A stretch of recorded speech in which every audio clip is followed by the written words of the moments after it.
SB news channel प्रस्तुत आजच्या ठळक घडामोडी। सोलापूर जिल्ह्यातील मोहोळ तालुक्यातील सोहळा येथे विजेचा हीटर फुटला, गरम पाण्याने तिघेजण भाजले। अखेर प्रशासन नमले, आता सोलापूर कृषी उत्पन्न बाजार समितीत रोज लिलाव, एक दिवसाआड कांदा लिलाव करण्याचे धोरण होते। वाखरी तालुका पंढरपूर येथे महिलेस मारहाण करून दागिने पळविले, दोघांविरुद्ध गुन्हा दाखल। जुन्नर तालुक्यातील डिंगोरेमध्ये तिहेरी अपघातात 8 ठार, मृतांमध्ये एकाच कुटुंबातील चौघांचा समावेश।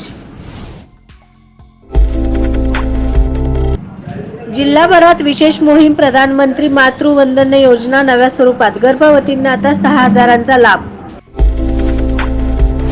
सांगोला महामार्गावरील शेलेवाडी चौकात दुचाकी स्वारास कारची धडक, पती पत्नी जागीच ठार, कार चालक फरार, अज्ञात चालकाविरुद्ध गुन्हा। सोलापूर येथील भवानी पेठेत बाथरूममध्ये गळफास घेऊन इस्माची आत्महत्या। अवैध दारू विक्रेत्यांवर धडक कारवाई, उत्पादन शुल्कच्या उदगीर विभागाची मोहीम, 58 लाखांचा मुद्देमाल जप्त।